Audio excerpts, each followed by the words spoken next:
Hello, good evening, viewers, and this is your series, Privately in Crisis, whereby we handle personal crisis. A crisis could be maybe you're moving house and you are stressed about it. Maybe you're living with an illness. Maybe it's a relationship issue, a relationship gone bad. Or maybe you have an argument with your coworker. Maybe it's a job that you have lost. With COVID, a lot has happened. It could be anything that is currently stressing you. And this can be hazardous because it can also lead to mental illness. And this is why we encourage that in this channel of ours, we speak out. Let's talk, people. And this is why today I do have a very special guest who's going to tell us his story and the crisis he has been through. And I hope that he's gonna inspire you. Karibuni. How are you? Good evening. Thank you very much. Yes, please introduce yourself to the viewers and tell us about yourself. My name is Reagan Omondi, Ajwan, brought here in Nairobi, born here. My story has got two parts of experience, the soft life and also the hard part, or the hard life, the life of struggle. I will start with the soft life. Being brought and born in Nairobi at Pumwani Hospital. My dad was working at East African Kenya Breweries. That time was called Kenya Breweries. For nowadays called EABL. From there we were living in a luxury life, a soft life. By then it's called we are living at one of the estate called Gumba Estate. The people who are working at Kenya Breweries were giving us the house there. From that day, we are living with my dad and my sister. But in the family we were born four children. We had 3 sisters and me as the last born and the only boy in the family of 4.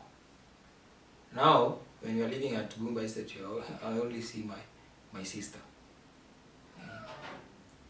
Yani, in short, ule sister wenye namfuata. The 2 are not in the picture. Also, the mom is not there. I'm living only with the dad. And little did I know that one day when my dad were separated. My mom was living at Migori with my 2 sisters. Me here, we are living 2. They divided into 2. I don't know how, because I was young, I could not understand. So one day, when I was in school at class 2,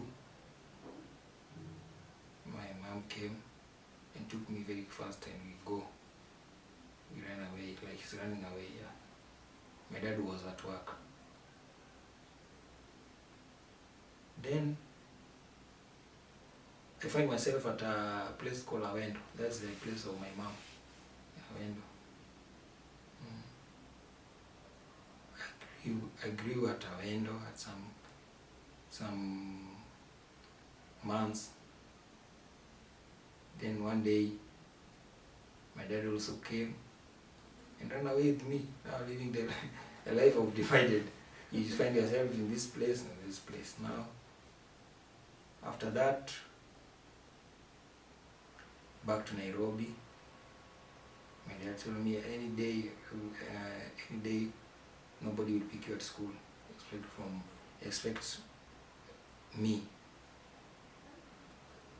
Now that's the day we started now living and finding out that I also have 2 sisters on the other side of Awendo. We lived there with my father and my elder sister, now the sister that I'm after her. Then after that, I can remember some days back, some years passed on, then my dad and my sister and I go back to Awendo.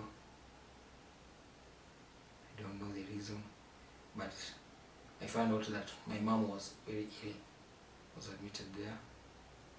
Now they are trying the other means of treatment. Now we have to go and take her back to Nairobi for treatment. Then now we are living as a whole family, mom, dad, and my 4 sisters. My 3 sisters and I. Now we are the full family, complete family. But my mom is ill. Now is not living with us, taken to the hospital. Now coming back, taking back to the hospital, now is on and off. Then it does not took a long, then she passed on. At the age of, I remember, 2 years, my mom passed. Now I'm not living with my mom. The time we are about to live together, she passed on. So we remain with our father. I can remember I was very young. At the funeral, my father promised us we will not marry again. We will be with him till the end. He will give us all we want, all we needed. Because he now is our mother and our father. I remember very young at the funeral. Then people were worried and told him, these kids are still young. Will you need another helper? No, he said no, refuse. Because I can say that those dads that are military, they are those people who are so arrogant. If they say something, they mean it. Now we are back after the funeral, back to Gumba Estate. There we live. Then our father say now we want to move from those houses to get that house allowance, because when you live in those houses, they were deducted from the salary. Now we want to move to get that house allowance. We moved to Babadogo. At Babadogo, we are living together, praying together. But my dad was a very drunkard person. But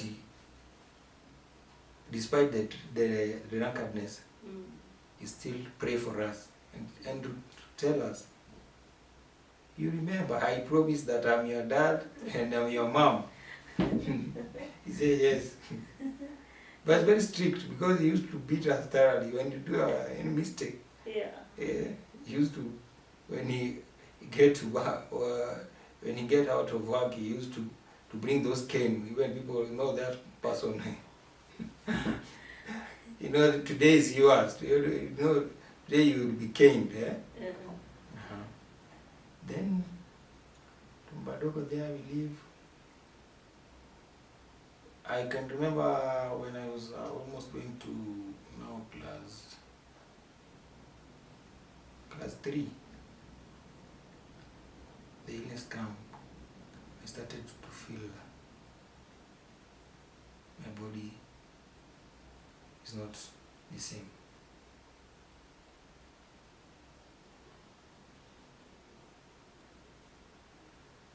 Taken to hospital, different hospital, but they could not find out what's the problem.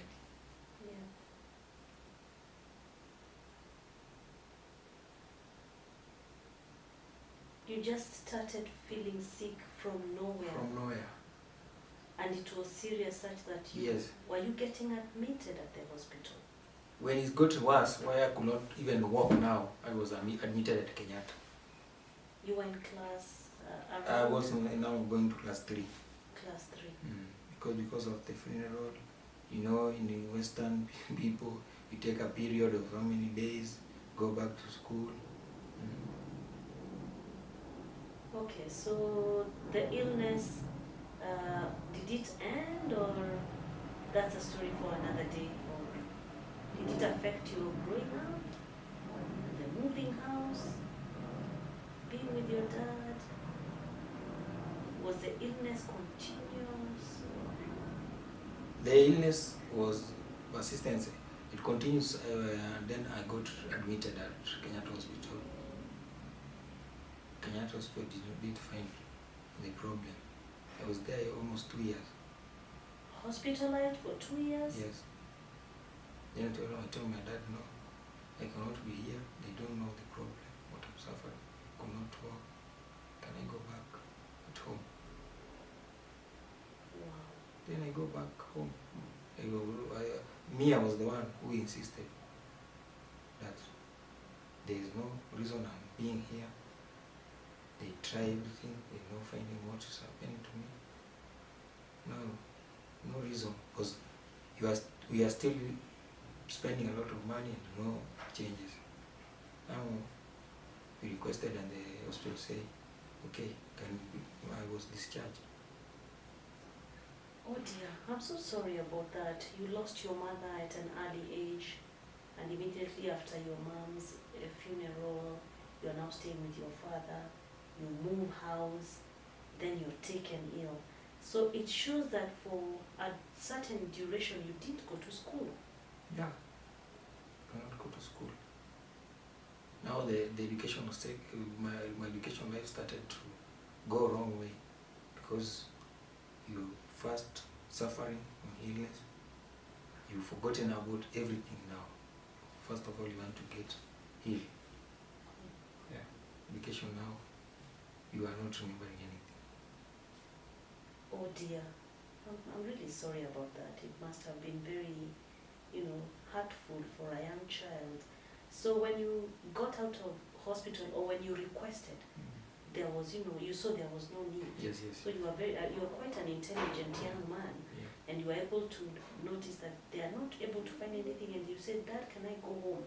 So when you were at home, who was taking care of you? Yeah, because why I even get angry with the hospital, they don't find what is the problem with my illness.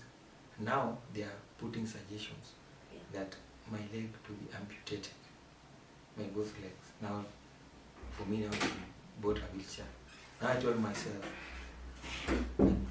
I was born walking, health and everything. Now, how come the hospital suggests that now, because I'm paralyzed on both legs, I could not walk, now to be amputated both legs? I told my dad no, because me I will not sign that consignment of going to amputated both legs. Wow. So just a moment. So whoever you are, you're watching us there. Could you please speak to the camera and talk to somebody who is suffering from an illness and they are young?